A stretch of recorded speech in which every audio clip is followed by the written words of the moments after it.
Good morning. This is the Keeping It Real Sunday School class from Cornerstone Baptist Church in Richland, Missouri. I'm Dr. Max Thornsberry, and I am the teacher, and my wife Brenda will be reading the scriptures for us this morning from the Authorized Version, the King James Version of the Bible. We are going to study today about betrayal, and we're going to look at a biblical incident of betrayal that's recorded in the book of Genesis. How we're to respond to that, what we're to do with it. This is not a very fun lesson, I can tell you that. This lesson is not fun. There's nothing about it that's going to be fun. Really not even anything about it that I think is going to be beneficial for us. But it has a lot of interesting history, and I'm a history buff, so we're going to look at the history of this thing. A little bit of history. Remember Abraham? God chose him to be the father of many nations. Abraham had one son of promise, Isaac. He had another son by Hagar, Sarah's handmaiden, and he took Hagar as his wife, and he had a child, Ishmael. He eventually ran Hagar and Ishmael off because they were interfering with the son of promise, Isaac. Isaac then, if you remember, married Rebekah, and Isaac had a set of twins, Esau and Jacob. Jacob then went to marry the woman he loved, which was Rachel, and his father-in-law tricked him into marrying Leah, and 7 years later he finally got to marry Rachel. And Leah gave Abraham a concubine, and Rachel gave Jacob. Did I say Abraham a while ago? Yeah. Leah gave Jacob a concubine, and Rachel gave Jacob a concubine. And so he had children from 2 wives and 2 concubines, about as a dysfunctional a family as you could ever hope to come up with, and still be considered somewhat godly. There are certain individuals in the family that certainly weren't godly, and you're going to find out here in a minute. Now, to keep all this history straight, I'm going to have Brenda read from Genesis chapter 35, and I'm going to have her read verse 22 through 26, Brenda. And it came to pass, when Israel dwelt in that land, that Reuben went and lay with Bilhah, his father's concubine, and Israel heard it. Now the sons of Jacob were 12, the sons of Leah, Reuben, Jacob's firstborn, and Simeon, and Levi, and Judah, and Issachar, and Zebulun. The sons of Rachel, Joseph, and Benjamin. And the sons of Bilhah, Rachel's handmaid, Dan and Naphtali.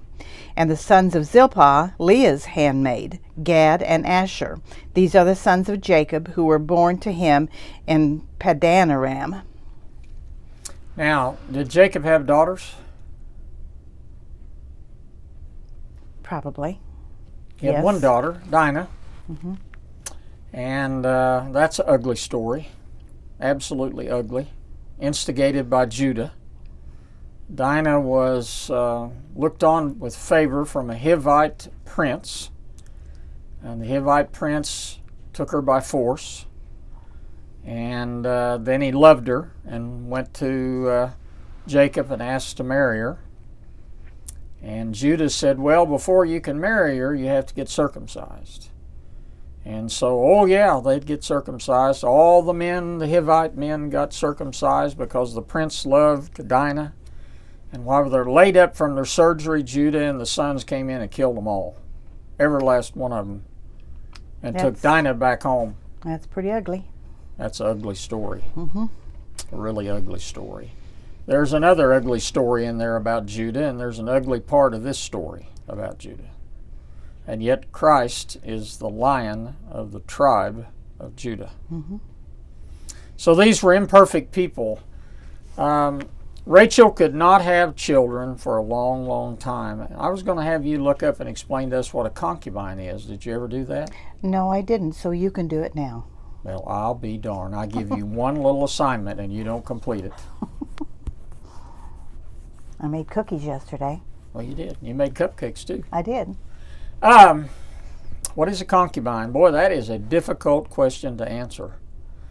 In essence, Bilhah and how did you pronounce her name? Zilpah? Zilpah. Zilpah were slaves to Leah and Rachel. They were their own personal slaves. Mm-hmm. And I'm not telling you that this is not illegal in this day and age to have more than one wife and for wives to have slaves.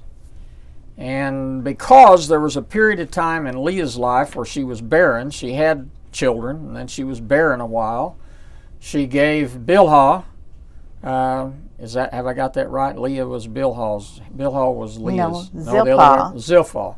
And then she had Asher and Dan. And no, you've got that wrong. All a right. little bit wrong. Tell me what it is. The sons of Bilhah, Rachel's handmaid, were Dan and Naphtali. Okay. And the sons of Zilpah, Leah's handmaid, were Gad and Asher. All right. Well, anyway, Jacob then takes these women to be his wife. So now he has 4 wives, but the Bible calls 2 concubines and 2 wives. Mm-hmm. Well, the children of this arrangement are all his sons. They're equal. Mm-hmm. They're not looked on any differently. Rachel was barren for much of her life, and she prayed, and that's why she gave her handmaiden to Jacob, so she could have children in her household. And she finally was pregnant. She had Joseph. And then much later, after Joseph, she had Benjamin. And she died right after she had Benjamin. And she was the wife that Jacob loved.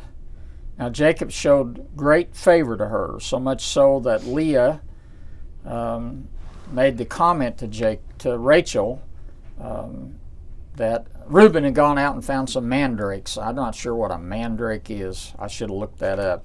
Some sort of plant that's real succulent. I think it's the root of a cattail, actually. And brought them back, and Rachel had asked her if their household could have some. She says, "No, you stole my husband. You don't get any of these mandrakes." You know, there was great animosity between them. And in any case, Jacob showed partiality not only to Rachel, but to her children, and in particular to Joseph. And he basically made Joseph a coat of many colors. Now, this coat, the reason why this coat is significant, to have a coat of many colors, you had to have some very expensive cloth and dye, particularly to get the blues and the purples out of it. And this was a coat of authority and a coat of prominence, and it showed that Jacob favored Joseph excessively. And to add to that, Joseph had a couple of dreams. And we're going to look at those dreams as we look in Genesis chapter 37. Now, Joseph is 17 years old here, Brenda. These are the last 2 children that Jacob has. These other men are in their 40s, their 30s, their 20s, the other brothers. Benjamin is just a little bitty kid, and Joseph is 17. And Jacob sends Joseph out to find the brothers where they're taking care of livestock. And the Bible says that he went 60 miles to find them. And so we're going to start here with chapter 37. Understand that Jacob made some major mistakes here, Brenda. You should never show favoritism to your children, right? No, that's not a good idea. The firstborn should always be favored. I don't think that's the way. Oh, yeah. No. That's biblical. Oh, okay. Well, and they're supposed to get all the inheritance, too. Is that right? Yep. Yeah, okay. That's biblical. All righty. That's why it was so important about Esau selling his birthright to Jacob. Mm-hmm. I understand. If I had multiple wives, God forbid, should I show favor for one over the other? Maybe she's a better cook. Maybe she keeps a cleaner house. Maybe she's more beautiful. You know, this discussion in this day and age with you married to one wife is basically irrelevant. You understand how dysfunctional this well, thing yes, is? Absolutely. It is just an absolute mess. Do you now know why God said male and female created he them? Mm-hmm. Marry your wife, cleave to her. As Jesus told the Sadducees, you do err greatly. Mm-hmm. From the beginning, God intended for there to be one man and one woman in holy matrimony. So anyway, let's look at Genesis 37, verse 1 through 5. And Jacob dwelt in the land wherein his father was a sojourner in the land of Canaan. These are the generations of Jacob. Joseph, being 17 years old, was feeding the flock with his brethren, and the lad was with the sons of Bilhah and with the sons of Zilpah, his father's wives. Now and notice I said there, these concubines are his wives. This wasn't something that he did illegally for the day and time. Right. Rachel gave Zilpah, and Leah gave... the other way around. The other way around. Yeah, but anyway. Well, it's hard to keep all those names straight. But anyway, they were their slave, and they gave these slaves to Jacob. So they are actually elevated in life as an equal wife. Correct. All right? And it says right there, they're his wives. And Joseph brought unto his father their evil report. Now, what does that mean, evil report, Brenda? They were doing bad something news. they shouldn't have been doing. Yeah. They may have been stealing livestock. Maybe they weren't taking care of the cattle. I don't know, but there was something they weren't doing right. And Joseph comes back to Jacob and tells him about it. There's the first nail in the coffin right there. Now Israel loved Joseph more than all his children, because he was the son of his old age, and he made him a coat of many colors. And when Second nail. Yeah, and when his brethren saw that their father loved him more than all his brethren, they hated him, and could not speak peaceably unto him. And Joseph dreamed a dream, and he told it to his brethren, and they hated him yet the more. Now you can see this animosity building up over time. The dysfunctionality of the family, with Jacob showing favor, Joseph being loyal to his father and telling his father what these other guys are doing. And these are guys in their 20s and 30s, and maybe Reuben was already 40. I'd have to go back and look at all the numbers and calculate up. I mean, these weren't kids. These aren't kids out there taking care of the livestock. These are full-grown men with families. And why do you think that they looked down on Joseph so significantly that the Bible would say, and they hated him? Well, it was obvious that he was the favored child, and I'm sure that this wasn't the first instance of them noticing it. But when he came out with that beautiful coat, that was all right. Now we really hate him. Now this coat is a robe. Yeah, I know that. It's like a royal It wasn't robe. It's not like a Carhartt coat. Not Dolly Parton's coat of many colors. It goes all the way down to the wrists and all the way down to the ankles, and it covers the entire body. Now it's not something you'd work in. You know, you wouldn't go out there and keep sheep and work cattle and cut wheat with this coat on, but you could strut around with it on. You could strut around, and that's what Joseph did. Now, is he at fault here? Is Joseph at fault? He may have brought on some of the hatred, but, I mean... Didn't do anything wrong. He didn't really do anything wrong, except his dad gave him a coat. Son. It's just like being the firstborn. What can I do? I can't help that I'm the firstborn and the best. Yeah. It's not possible to do anything about that. No, facts are facts, you know. No brag, just fact. You want me to make you a coat of many colors? No, I don't want a coat of many colors. Anyway, you have to understand how dysfunctional things are here. And the Bible is telling you plainly what it was. And it's a combination of Jacob, it's a combination of Joseph, and it's a combination of his brothers. You know, if Joseph, a 17-year-old, about the dumbest thing in the world is a 16-year-old boy and a 13-year-old girl. You know, he's strutting around in this coat. He's strutting around in it. Not a good idea. Now, it gets worse. It gets worse. Let's look at these dreams that he had, Brenda. I want you to continue reading at verse 6. And where do you want me to read to? We're going to read all the way down to verse 19. And he said unto them, Hear, I pray you, this dream which I have dreamed. For behold, we were binding sheaves in the field, and lo, my sheaf arose, and also stood upright. And behold, your sheaves stood around about, and made obeisance. Means they bowed down. I know, they bowed down to my sheaf. And his brothers said to him, Shalt thou indeed reign over us? Or shalt thou indeed have dominion over us? And they hated him yet the more for his dreams and for his words. And he dreamed yet another dream, and told it to his brethren, and said, Behold, I have dreamed a dream more. And behold, the sun and the moon and the 11 stars obeyed me. And he told it to his father and to his brethren, and his father rebuked him and said unto him, What is this dream that thou hast dreamed? Shall I and thy mother and thy brethren indeed come to bow down ourselves to thee to the earth? And his brethren envied him. But his father observed the saying. And his brethren went to feed their father's flock in Shechem. And Israel said unto Joseph, Do not thy brethren feed the flock in Shechem? Come, and I will send thee unto them. And he said to him, Here am I. And he said to him, Go, I pray thee, see whether it be well with thy brethren, and well with the flocks, and bring me word again. So he sent him out of the vale of Hebron, and he came to Shechem. And a certain man found him, and behold, he was wandering in the field. And the man asked him, saying, What seekest thou? And he said, I seek my brethren. Tell me, I pray, where they feed their flocks. And the man said, They are departed from here. For I heard them say, Let us go down to Dothan. And Joseph went down after his brethren, and found them in Dothan. And when they saw him afar off, even before he came near unto them, they conspired against him to slay him. And they said one to another, Behold, this dreamer cometh. Now, isn't that something? They took those sheep down there to Dothan, Alabama. Really? They sure did. I've been to Dothan, Alabama. Did you see him? I didn't see any evidence of them. Yeah. Saw lots of red dirt. Yeah. My dad told me when I was just a young kid, he said, Son, don't tell everything that you know. Keep some things to yourself. Mm-hmm.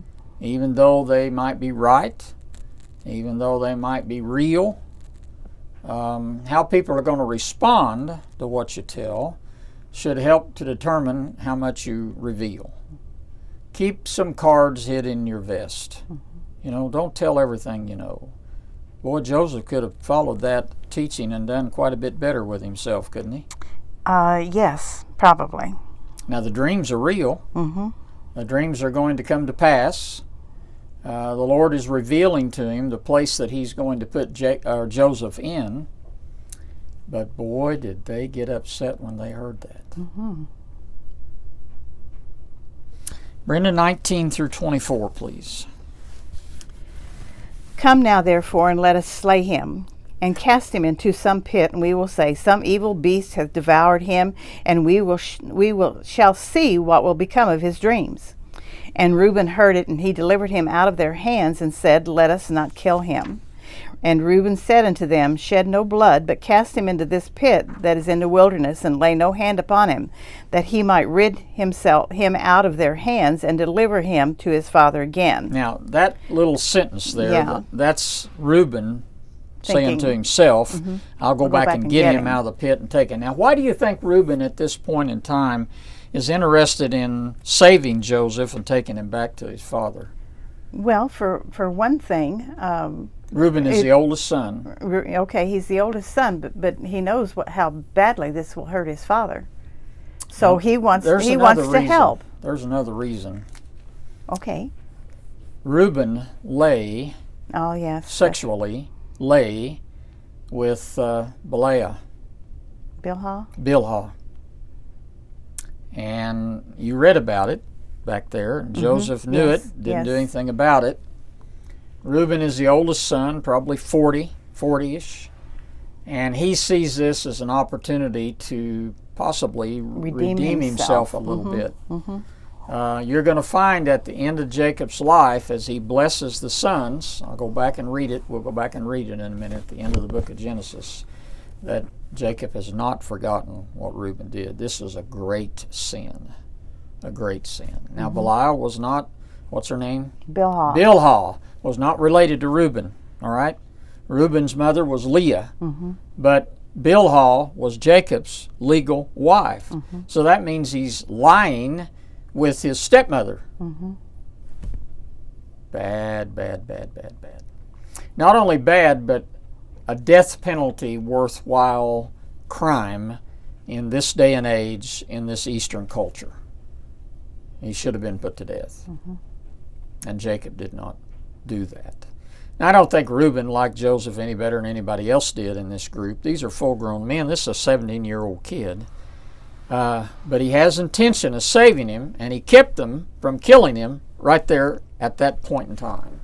Their intention was to kill him as soon as they saw him. Here comes the dreamer. We're going to take care of this. Now, why do you think they had an interest in killing their younger brother? I mean, Cain killed Abel, and this has been down through the time. God said Abel's blood cried out from the ground. I mean, this is fratricide as well as murder, and oh my goodness, this is the nth degree horrible, and yet they're willing to follow through with this. Why do you think? Well, it said they conspired amongst each other, so they all had to kind of agree. Yeah, it was 11 except of them. except for what Reuben wanted to do, but pure jealousy, for one thing. Didn't they get the interpretation of a dream where Joseph stands up before them and they all bow down to him? Yeah, I mean, that's what I mean. Yeah. Can this not be a method to make sure that dream doesn't come Well, of to course. pass? Sure. And that's literally going to happen in the end of when they go to Egypt. They're literally going to bow down and do exactly what that dream said they were going to do. Yeah. And Joseph is going to have their life in his very hands. You meant it for evil, he said, but God meant it for good. Well, it's a process that God is utilizing. You think God condones all these horrible things that are taking place here? Well, of course not. You think he condones Joseph's arrogance and conceitedness and narcissism? No. You think he condones what Reuben's going to do, try to save his life to make himself look better? Do you think he condones what these other 10 brothers are going to do? They want to just flat out kill him and throw him out into the lions. No, he doesn't condone any of that. But all things work together for the good, right? To them that love the Lord and are the called according to his purposes. God is going to take these horrible events, these horrible circumstances, and he's going to work them out. Why? So the Messiah may come. We're going to see something about this man Judah here in just a minute. And please continue. And it came to pass, when Joseph was come unto his brethren, that they stripped Joseph out of his coat of many colors that was on him. And they took him and cast him into a pit, and the pit was empty. There was no water in it. And they sat down to eat bread. And they lifted up their eyes and looked, and behold, a company of Ishmaelites came from Gilead. Now that's their cousins. Okay. You understand? That's their cousins. That is Jacob and Esau's descendants of their first cousin Ishmael. Came from Gilead with their camels bearing spicery and balm and myrrh, going to carry second cousin. First cousin to Isaac, third cousin to Jacob, fourth cousins to these men. Okay. They came with their camels bearing spicery and balm and myrrh, going to carry it down to Egypt. And Judah said unto his brethren, What profit is it if we slay our brother and conceal his blood? Come, let us sell him to the Ishmaelites, and let not our hand be upon him, for he is our brother and our flesh. And his brethren were content. So Judah is the one, while Reuben is gone now, Reuben's not with them. Judah says, well, let's sell him to these cousins of ours, these Ishmaelites.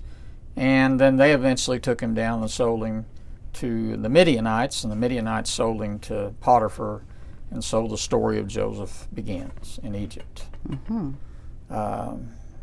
Becomes second in command to Pharaoh only. Absolutely phenomenal. Yeah, it is. Absolutely phenomenal. And Judah is going to get Perez. Perez is going to come by him lying with his son's wife. His son had died, and she had twins. One of them is Perez, and Perez is going to beget, can't remember my genealogy, but eventually there's going to be Boaz in there, and then there's going to be King David. So from this man Judah, who has just sold his 17-year-old brother into slavery, is going to come the lion of the tribe of Judah. From this horrible event that took place with Judah and his son's wife, you're going to get Perez, which starts the scarlet thread. Boaz is going to marry Ruth, a Moabitess woman, idol-worshiping, child-sacrificing woman. Rahab is going to be in this scarlet thread. And on it goes. So we see evidence here that God takes these horrible things that happen in the lives of these people and He works them out to the good. His purpose here is that out of all of this evil and all of this betrayal and all this dysfunction comes the Messiah from the lineage of David, the Lion of the tribe of Judah. Jesus, Jesus, thou Son of David, have mercy on me, blind Bartimaeus shouted out. You understand the significance of this. Well, of course. The significance of this lineage. With all of its warts, all of its problems and difficulties, God has worked out His perfection from it. Mm-hmm. Now, it means that people must be malleable for that to happen. When Judah bows down before Joseph, while they eventually make it to Egypt, Judah is the one that is really looking out for the family, for the children, and for the wives. And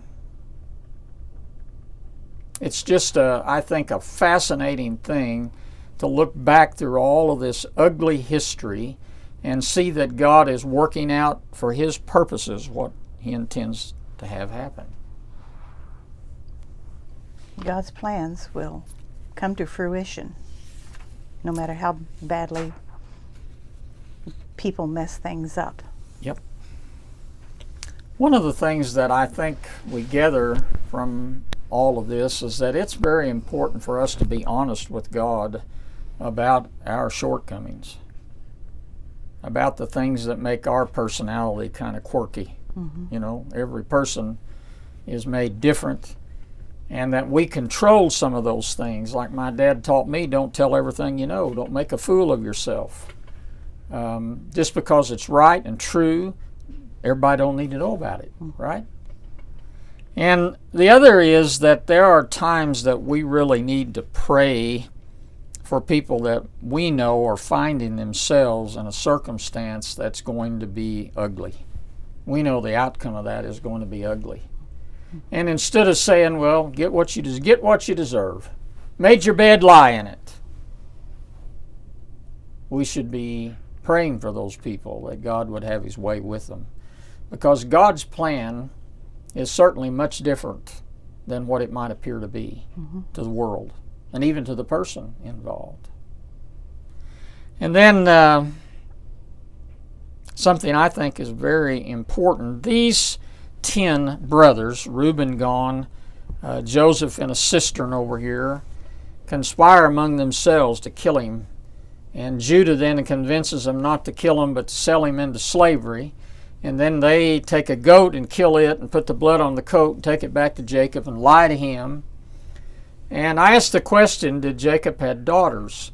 During the time that Jacob is mourning Joseph's death, the Bible says that his sons and daughters came to him to comfort him. Mm-hmm. But the only daughter we ever have mentioned is Dinah, because of the circumstances behind her rape. We don't really know. Remember that when Jesus is at the well in Samaria, the woman of the well says, is your water greater than this water from our father Jacob's well? Mm-hmm. So Jacob had many descendants, many generations down through time, many of which we are not privy to their names or what happened to them. You may experience betrayal, brokenheartedness, difficulty, trials, tribulations in your lifetime. And lots of those things are very difficult to forget. You remember that it says when Joseph faced his brothers and they bowed down to him and they were so afraid he was going to have them all killed that he went back behind the stage where he was at, and the Bible says he wept bitterly. Mm-hmm. Yeah. Wept bitterly. He is in a position to get his revenge, and he does not take it.